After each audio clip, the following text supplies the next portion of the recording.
My name is Abby Hutchinson, and I am pursuing a bachelor's degree in accounting, much different than politics, but I'm at Oklahoma Wesleyan University, and I'm so privileged to spend my summer with Clare Luce Center for Conservative Women as an intern. Today, I am pleased to introduce our final speaker, Miss Amber Athey. Amber is a professional journalist and political commentator. What started as a small writing gig for her local newspaper while she was in college would later become a very successful career in discussing and writing about politics. She currently serves as the Washington editor for The Spectator and hosts a Sunday night radio show on WCBM called Unfit to Print. She is also a senior Blankley Fellow with the Steamboat Institute. Prior to joining The Spectator, Amber was the White House correspondent for the Daily Caller. She previously covered media and breaking news for the Daily Caller and was an investigative reporter for the Leadership Institute's Campus Reform. Amber's work has been cited by, among other leading networks and outlets, Fox News, The Washington Post, NBC News, Vanity Fair, Politico, The Hill, USA Today, and the Daily Mail. Amber graduated from Georgetown University in 2016 with a double major in government and economics and a minor in mathematics. Today, Amber will share with us more insight on just how the mainstream media went woke, and she will also be including insight on her new book, which many of you have seen on your chairs, The Snowflakes Revolt, How Woke Millennials Hijacked American Media. But more than all of this, she has decided to make one of the most important decisions of her life and will be marrying her future husband in October. So with that, everyone, please join me in welcoming Miss Amber Athey.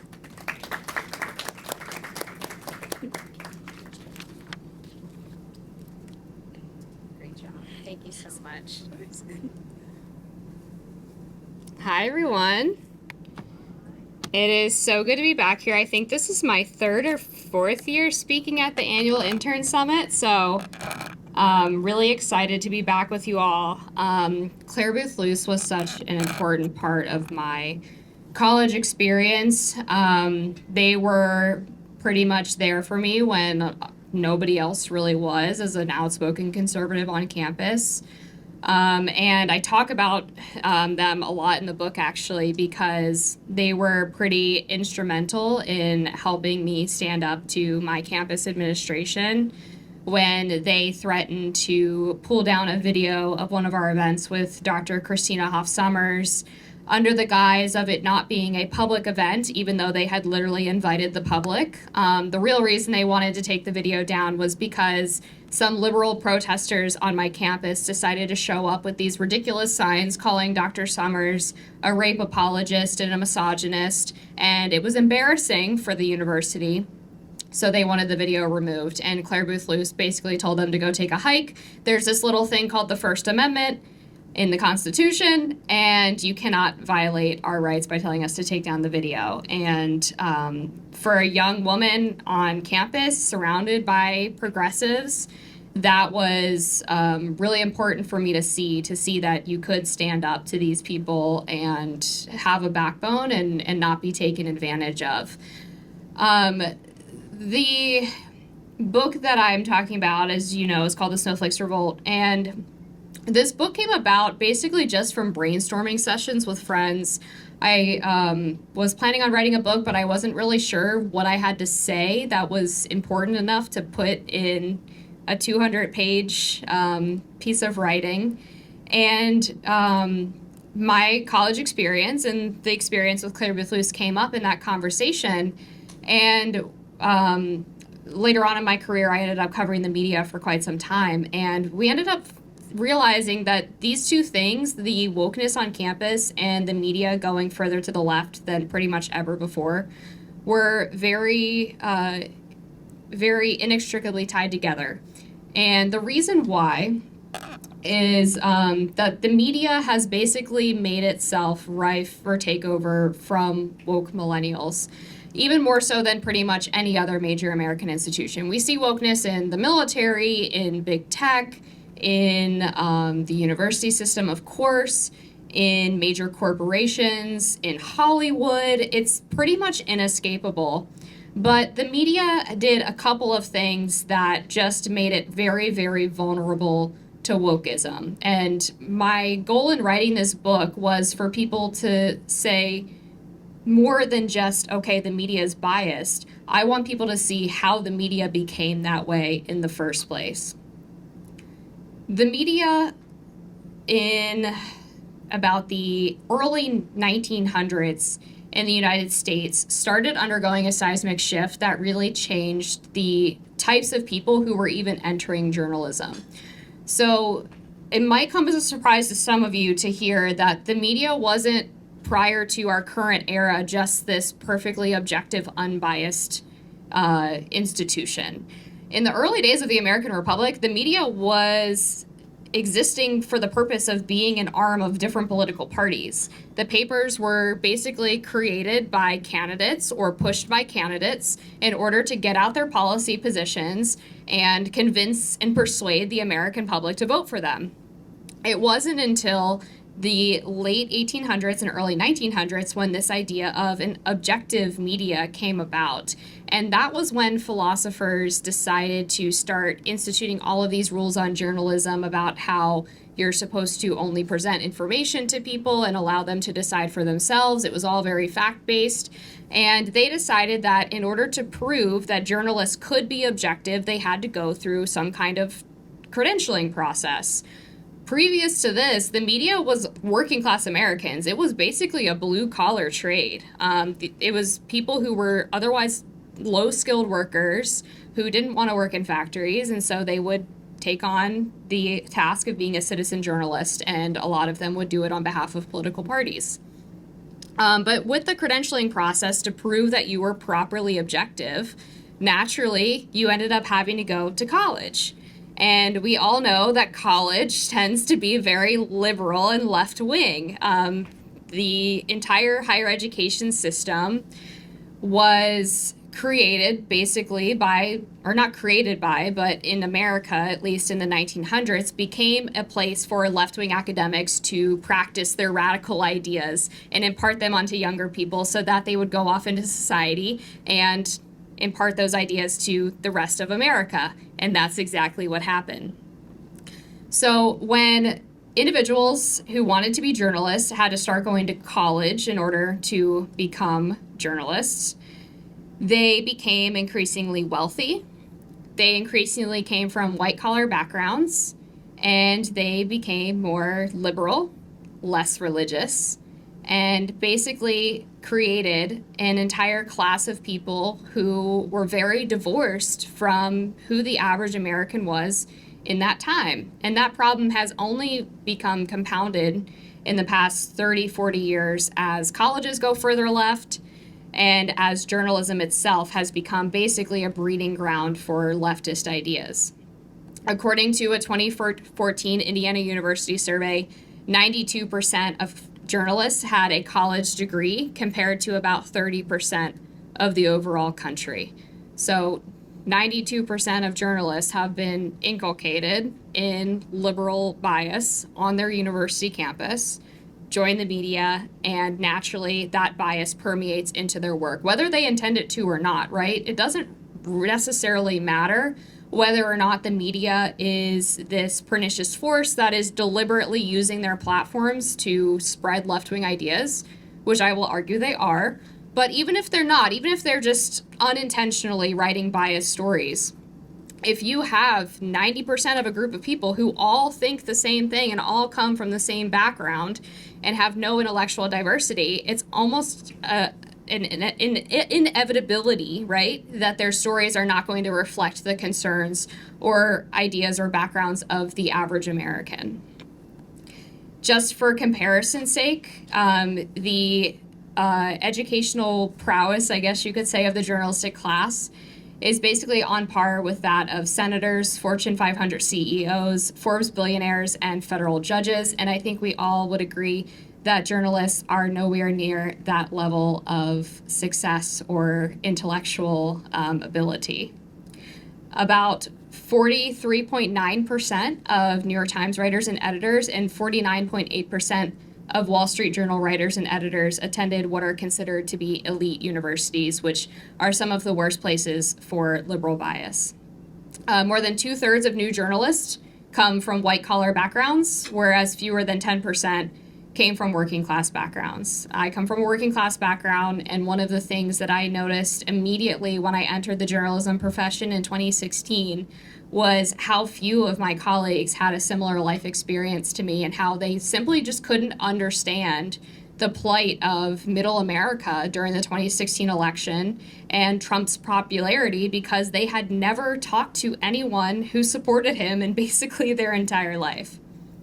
The other reason that journalism has become this sort of bubble for wealthy liberal people is that the entry-level starting salary for a journalist hovers around $40,000 to $45,000 a year. And so unless you have a deep passion for becoming a journalist, most people from working class backgrounds are not going to say, it's my dream to go to college so that I can write articles, because most people from working class backgrounds, at least in my experience, are looking at college as a way of doing better than their parents did.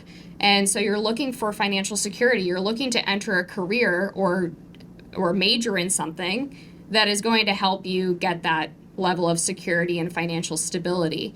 Whereas if you come from a wealthier white-collar background, you can afford to take on those high-level internships at the New York Times that are unpaid during the summer. You can afford to start out at $40,000 a year in New York City because you know that you have your parents who can help you pay your rent. So I don't think it's any surprise that newsrooms are liberal now that they force everyone basically to go to Harvard or Yale in order to start writing blurbs for a living.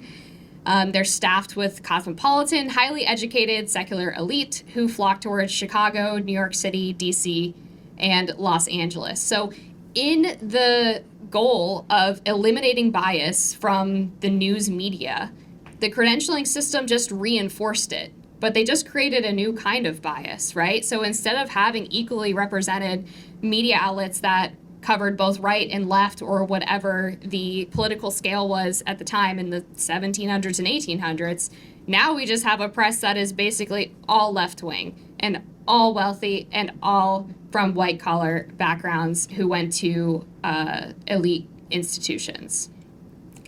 A Washington Post survey from 2020 found that of 78% of journalists who identified with a particular political ideology or party, 8 in 10 said that they identified as liberal or Democrats.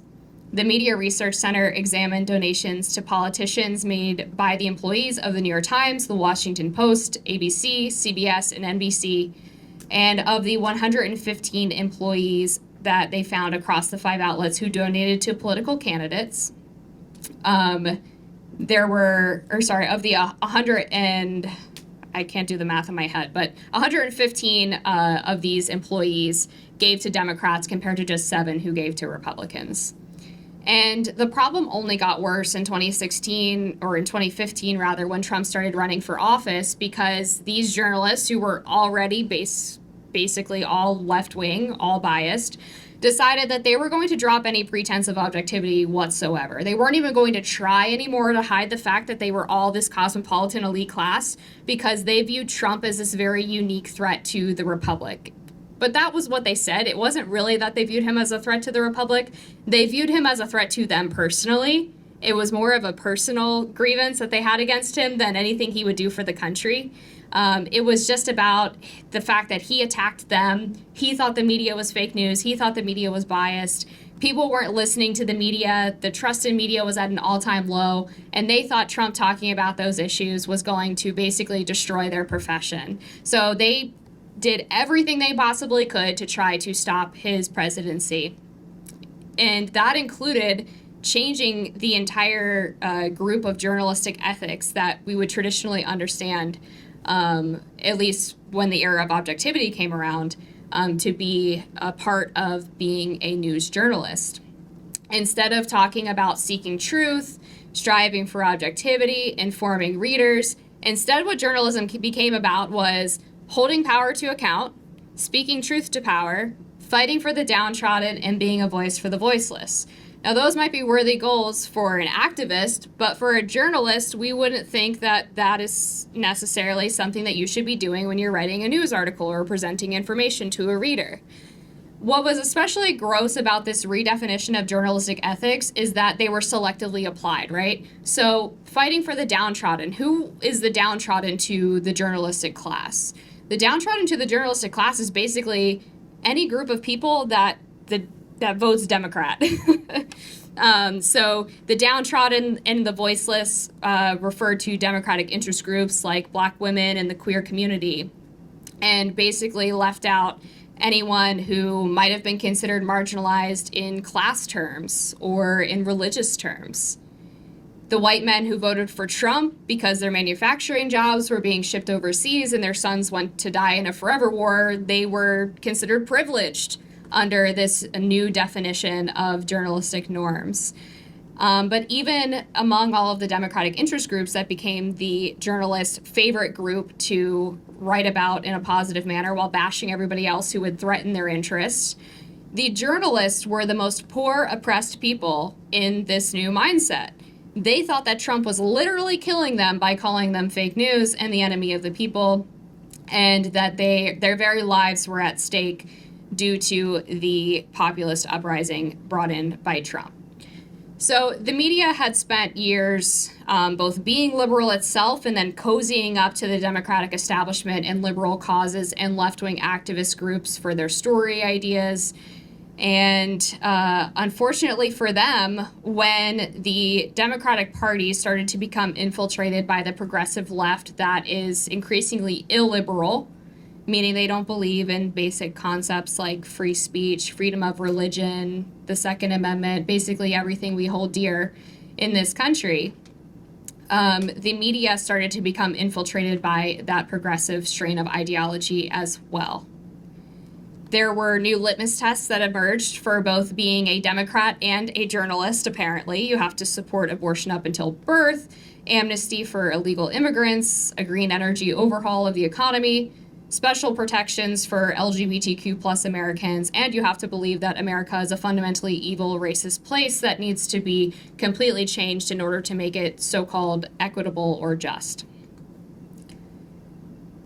The most insidious thing happening to the media, though, outside of all of this liberal inculcation and the shift leftward from the Democratic Party, is that the media started to respond to the same pressures of cancel culture that a lot of other American institutions were experiencing during this time of the past 5 to 10 years.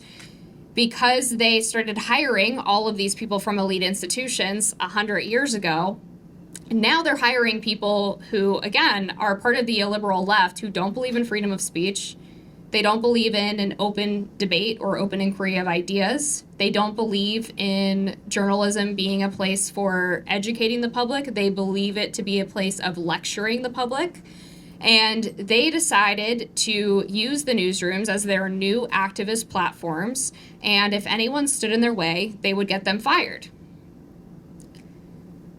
The news outlets even started hiring less experienced reporters who padded their resumes with campus activism and internships with left-wing organizations as opposed to internships at the local newspaper, because they were acutely aware of the fact that they were getting pressure from left-wing groups to adopt the new woke ideology. These young people make no effort to hide their progressive sympathies when they're working in newsrooms, and they have an actual hostility to classically liberal principles. And newsrooms made clear that they were okay with this because, again, they dropped their standards in response to Trump running for president. So they basically paved the way for these woke activists to enter the media, start using this as a platform for activism, and getting rid of everyone who disagreed with that idea. Editors were completely unable at newspapers to put the genie back in the bottle. Wesley Lowery, who is a 30-something, shockingly Pulitzer Prize-winning journalist who has worked for the Washington Post and the New York Times, argued that objective truth is worthless if it is, quote, decided almost exclusively by white reporters and their mostly white bosses. So even facts could not escape the clutches of the left-wing identity politics. So the story of the media becoming woke is really a story about self-immolation because they created the culture for them to do this to themselves. They started hiring, again, a group of one like-minded monolithic American segment of the population. And they started accepting pressure from activist groups and using them to boost their subscription numbers and write their stories. But then when those groups started accepting the woke mob, determining what issues they would take on, the media had to do that as well.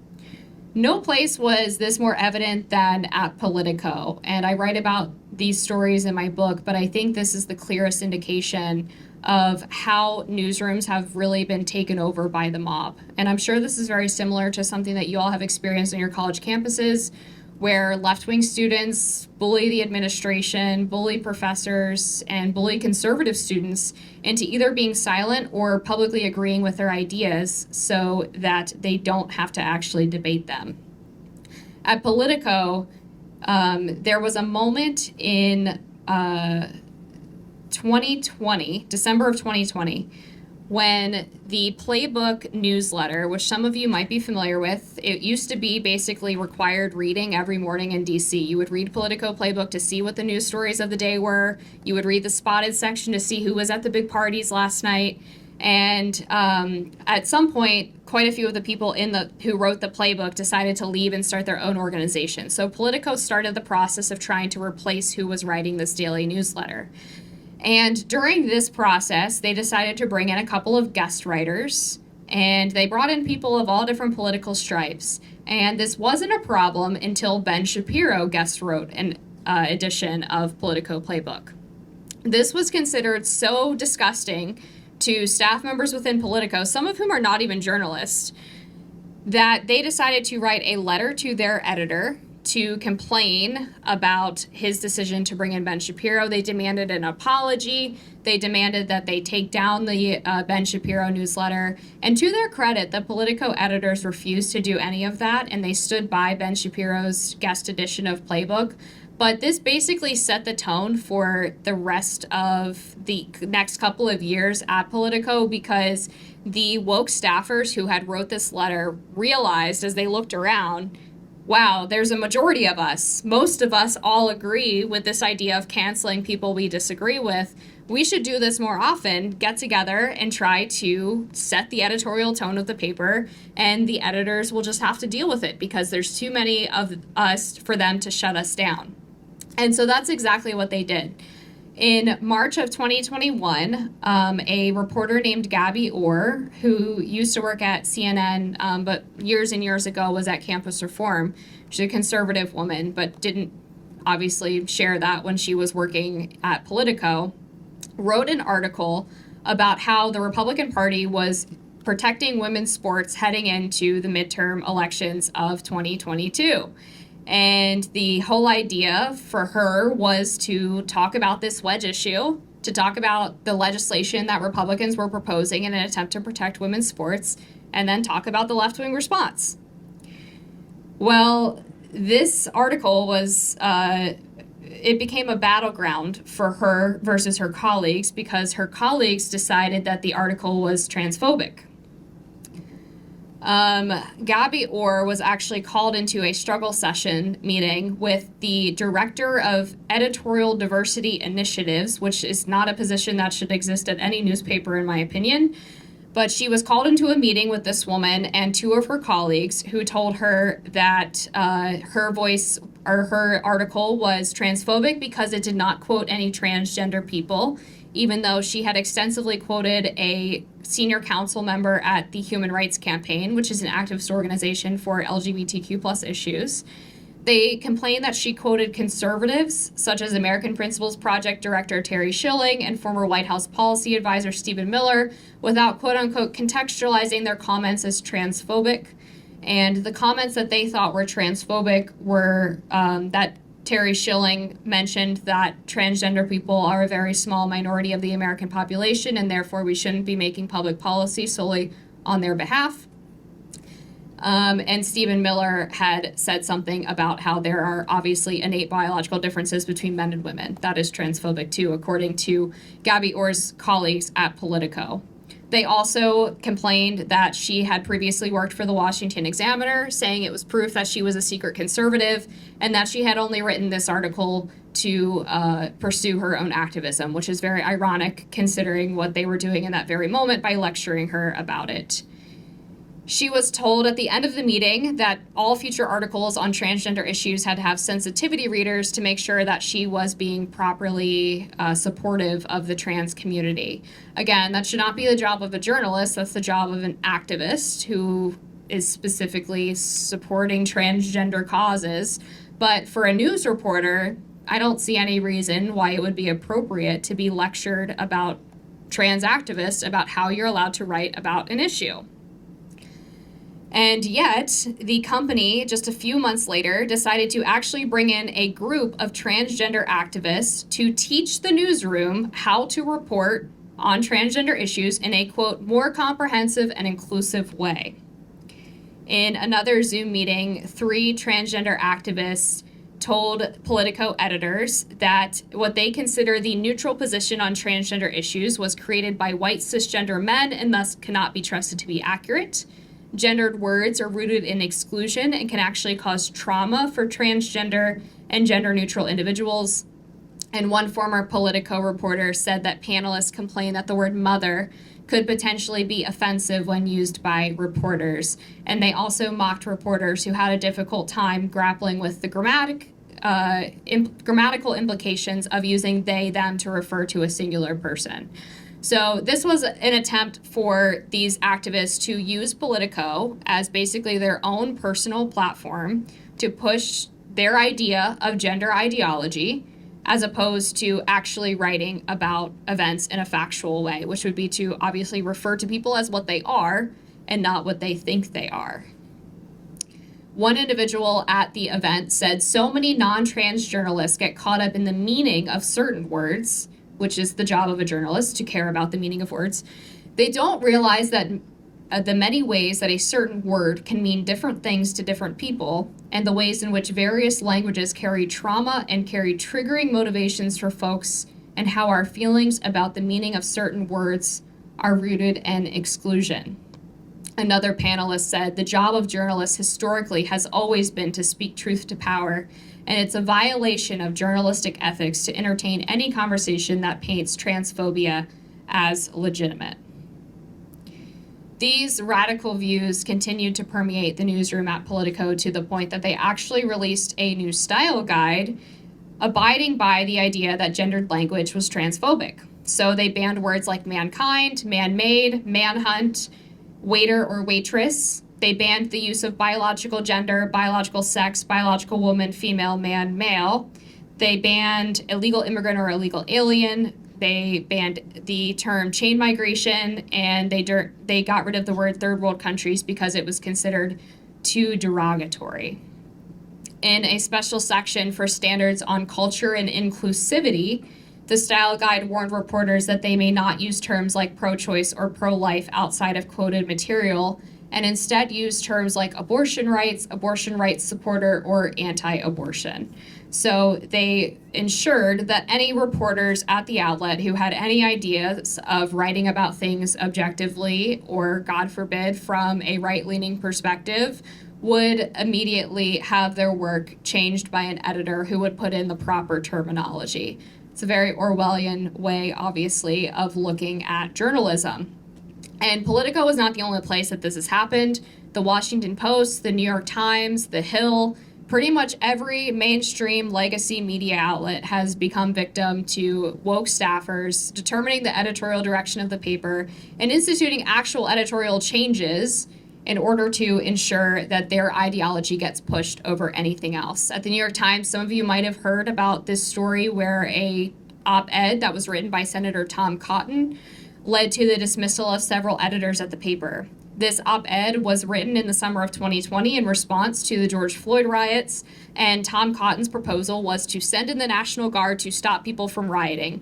That was such a despicable idea to certain staff members at the New York Times that they organized a Slack-led uprising and sent several letters to their employers, and ultimately got several editors fired because they claimed that the piece was not properly reviewed prior to publication. Of course, the piece was properly reviewed. The problem was that it didn't fit the preferred editorial line of these staffers at the New York Times. And this also led to several high-profile New York Times people to leave voluntarily, like Barry Weiss, who left to launch her own publication because she was so disgusted at what her colleagues had been doing. And if you listen to these sort of moderate, classically liberal individuals who have left mainstream media in the past few years, they all say the same thing. They say, this could all end if editors just stood up to the few people in the newsroom who are making waves, but they refuse to do it because they're terrified of being called a racist or a bigot or whatever else, or smeared on social media, because these people are very good at using Twitter and other social media platforms to make it seem like they are a majority when they are in reality a very vocal minority. And two, they didn't feel like there was a place for them anymore at these media outlets because of this shift in the culture. So even though they were ostensibly on the side of the progressive left, on the same side of the political aisle at least, they were no longer allowed to voice their opinions or even write about the news in a semi-objective way anymore because the standards had shifted so aggressively to the left. And so a lot of them have actually left voluntarily to start their own ventures, just like Barry Weiss did. Matt Taibbi, Michael Schellenberger, Glenn Greenwald have all decided to branch out and go independent because the media culture has become so irredeemable. If you look at what's happening on college campuses, you see really the same thing, right? You see an increasingly vocal minority of students who are crazy left-wing, dictating the rules of campus debate and who is allowed to speak. And the administration just goes along with it because you don't have leaders in charge. You just have a bunch of spineless so-called adults who go along with whatever the hot political topic of the day is because, again, they don't want to be on the receiving end of the wrath of these students. And in the newsrooms, it's the editorial leaders who have engaged in the same dereliction of duty due to this increasing woke culture of their own creation. So that is really the shortened version of how the media went woke. And unfortunately, I think one of two things could happen moving forward. One is that the entire media system burns to the ground because the woke people continue to take it over, which honestly wouldn't be the worst thing in the world to start from scratch, especially with how bad the media has gotten. And then the second thing that I think could happen is that finally editors might develop a little bit of a backbone when they see that their news outlets really are going to the wolves, and they might push back and do the right thing. We've seen signs of this happening at the New York Times recently. There was a group of staffers who decided to sign a letter accusing the paper of transphobia because they published an op-ed that was in defense of J.K. Rowling and her stance on biological women being allowed to have their own private spaces. And the New York Times editorial members actually told this group of staffers that their letter was inappropriate and that they should go through free speech training. So hopefully more newspapers get on board with that idea. Otherwise, our media system is going to continue to deteriorate until the point it is basically no longer recognizable. And with that, I will take all of your questions.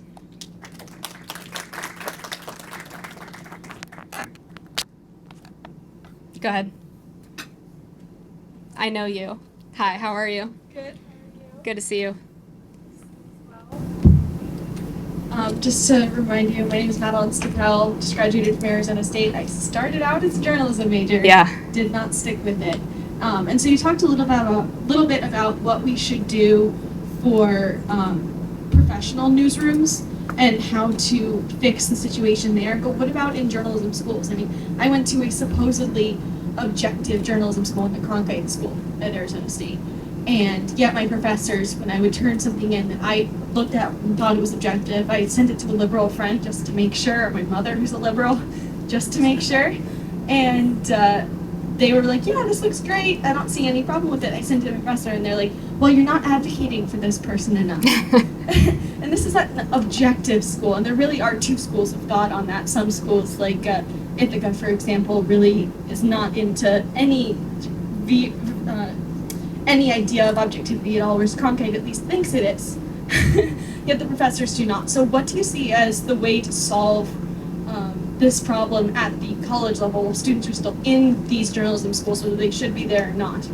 Yeah, I mean, I think it's pretty similar to how we need to deal with college as a whole and the higher education system, which is develop schools for conservative thought. A lot of universities are developed, not a lot, but a decent amount of universities have actually created centers for conservative thought, or at least for American principles, and they will hire conservative professors to come in, and their classes end up being overwhelmingly popular because a lot of students really do want to hear different ideas that they don't get in their everyday classes. But the journalism schools are difficult because they are considered, a step above like your normal undergraduate degree. It's a master's program typically. And so those are kind of their own animal, and that's why I don't usually recommend people go to them.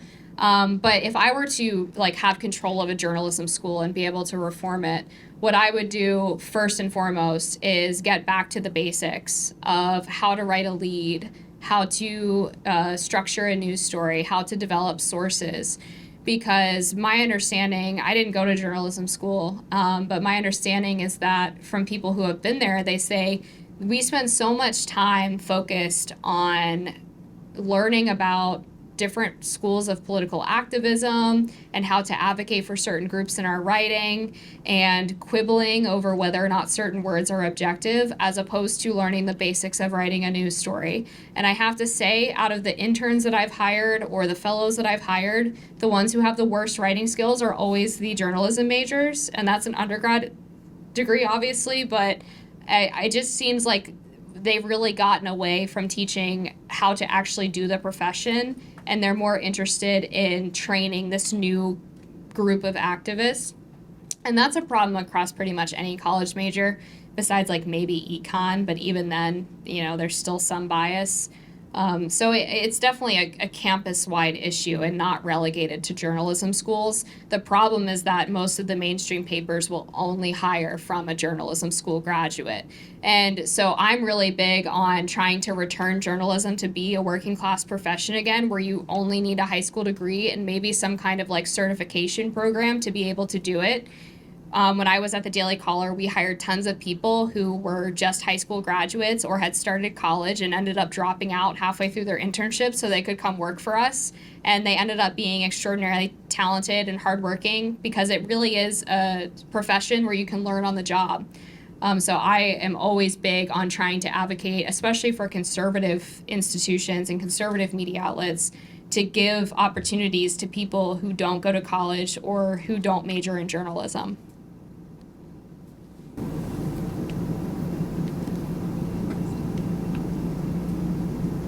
So much. I'll just speak loud. So this summer I'm interning at the Heritage Foundation in the Daily Call or the Daily Signal area, and our chief news correspondent was just told he had a press pass to the White House for 14 years, and by the end of this month it's going to expire because the Biden administration has new credentials, I guess you have to have. How do you see the Biden administration censoring the media, or even from the stance of the press secretary avoiding certain questions? Yeah, that's a really great question. I write about this in a specific chapter in the book, and I'm familiar with the situation you're talking about. Fred Lucas, when I was at the White House, he was there. He's always had a hard pass. So for those who don't know, the White House reporting system works such that if you go to the White House campus on a daily basis, you can get a hard pass, which basically just means you swipe in and you're automatically allowed on grounds. Otherwise, you have to apply separately every single day in order to get through the security gate. And it's kind of an onerous process, and it causes a lot of people who don't have the hard pass to basically not cover the White House as often. And it's hard to get a hard pass if you work for a conservative or independent media outlet, because they basically rig the rules so that it's harder for smaller, less well-funded outlets to get credentials. And then once you're in the White House with your hard pass, the briefing seating chart, you might see in the first couple of rows, it's basically always the same people, right? It's NBC, ABC, CNN, and then there's Fox thrown in for, the interest of showing both sides. And that seating chart is actually not created by the White House. That seating chart is created by the White House Correspondents Association, which is basically a union for White House journalists. and they recently changed the seating chart back in February of 2022, but they didn't change it very much. And what they always do is they put the legacy media outlets in the first 3 rows. In the few rows after that, they put the smaller left-wing news outlets, and they'll throw in like a couple of conservatives in the back 2 rows to make it look like they're being fair. But everyone knows that the press secretary only calls on basically the first 4 or 5 rows, and Karine Jean-Pierre in particular has actually said publicly that she does not like to call on people who are standing in the aisles. And the people who are standing in the aisles are people who were not given a permanent seat by the White House Correspondents Association. Well, who is the WHCA not going to give a permanent seat to? It's going to be outlets like the Daily Signal, like the Spectator, conservative outlets that are going to actually ask Karine Jean-Pierre tough questions. And so it's really hard to get a question in at the White House unless you're basically on the approved list of reporting outlets. And then on the hard pass question, the Biden administration has tightened the rules such that you have to have a congressional credential before you can get a White House hard pass. And the congressional system is pretty hard to get a credential through unless you're like a long-running media outlet. And so Fred has to go through an additional process, even though he has already had a hard pass for about 14 years to get access to the White House. So they've refused to grandfather him in or anything like that. Now, also under the pandemic, the Biden administration instituted some pretty bad rules to restrict access, where they had limits on how many people were allowed to be in the briefing room at any given time, and they had distancing requirements as well. So every outlet that did not have a permanent seat in the briefing room had to cycle through one designated like COVID flexible seat. So you had 50 to 60 people filtering through one seat. So the entire year that I was covering the Biden administration, when they had these pandemic policies in place, I was able to sit in that seat one time because of how many people were cycling through. And you weren't allowed to stand in the aisles during that time period because you might kill somebody with your COVID germs or whatever. So yes, they've been very restrictive on White House access. And as you all know, I'm sure Biden doesn't really give interviews either.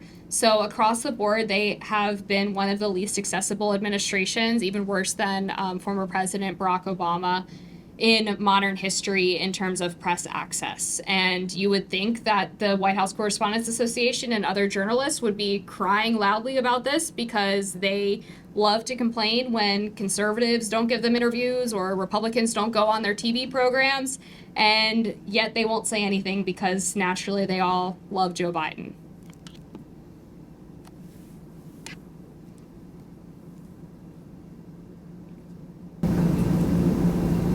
I'll just talk with my voice. But hello, thank you for coming to speak with us today. My name is Hijacked and I go to Baylor University.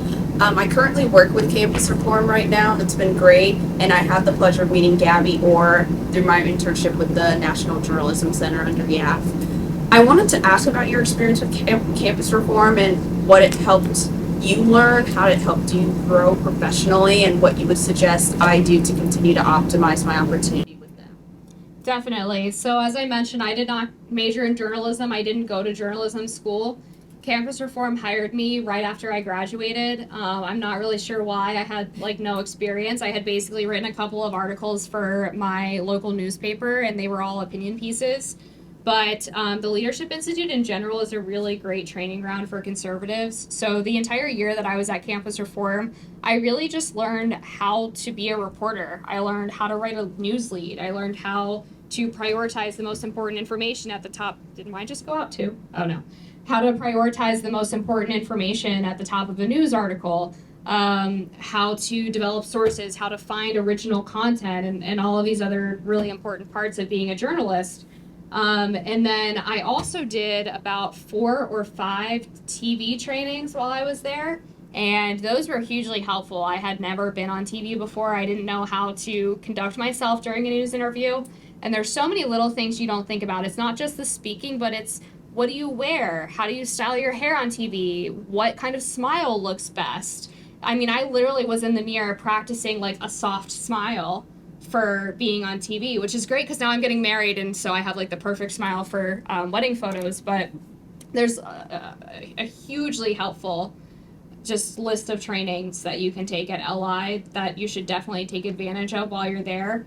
After I left Campus Reform, I started doing regular Fox News hits. I host a Friday show at the Hill called Rising as a guest host, and have had so many opportunities because of the ability to do media and to be on camera. So I would definitely recommend that you take advantage of that. And thanks for the question.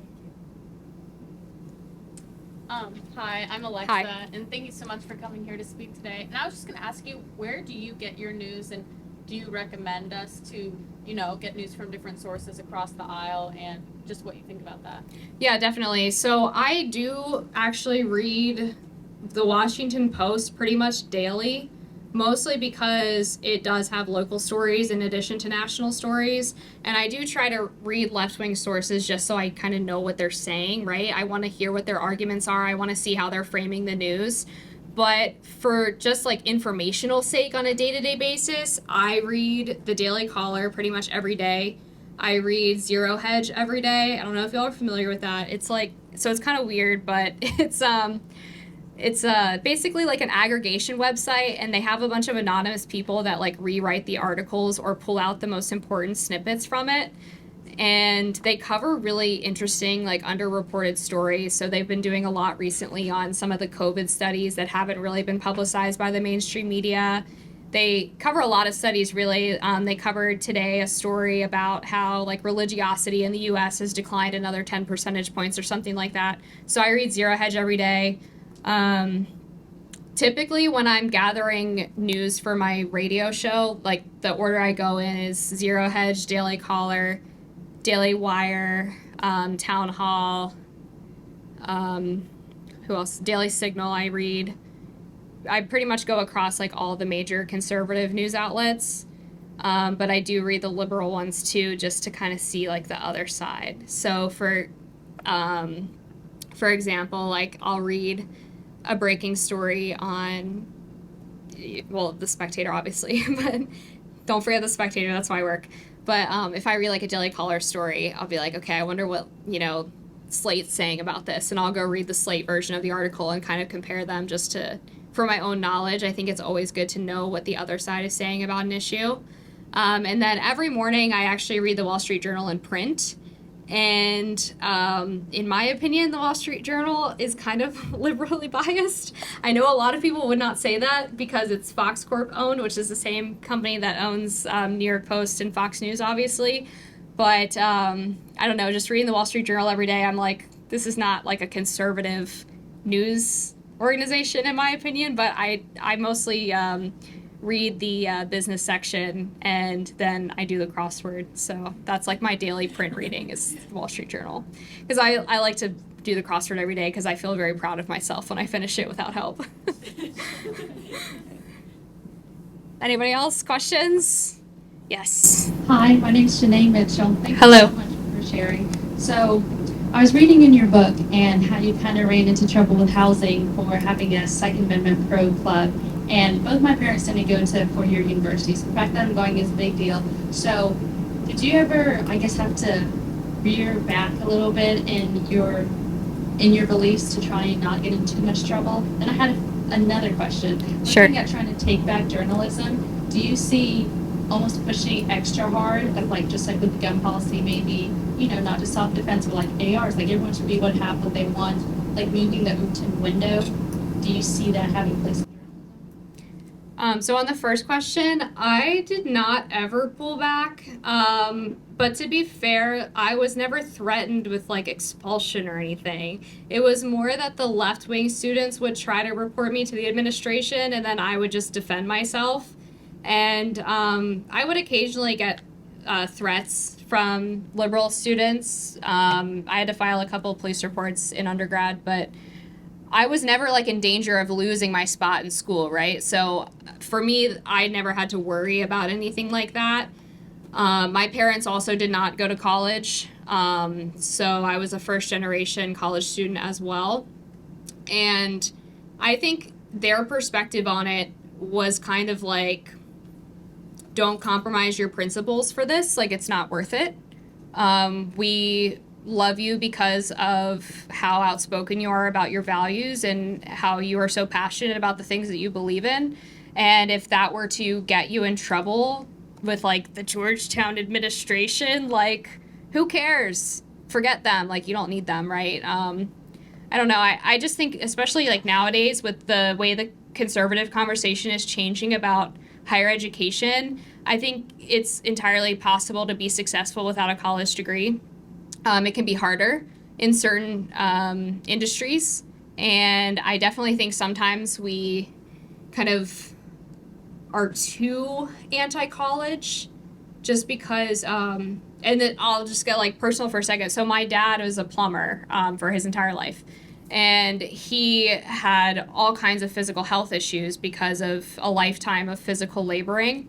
And so sometimes when I see conservatives say like, oh, you don't need to go to college, it's totally worthless, you can just become a tradesman. I'm like, okay, well, yes, but you're also ignoring the fact that tradespeople and people who work in physical jobs tend to have higher rates of suicide and drug addiction and physical injuries, and they tend to have to be forced into retirement at much younger ages. So we have to be really honest and clear-eyed about the trade-offs of college versus not going to college. But I do think from a general perspective, I wouldn't let potential backlash on your campus stop you from doing the things that are important to you out of fear of some kind of professional consequence. I think especially with the women we see in this room, with all of the amazing conservative organizations that are out there to support people who speak up on campus, we should be using that support system and that network to help us when we do get backlash or some kind of reprisal for our views. Is that it? Well, thank you all so much. I really appreciate it.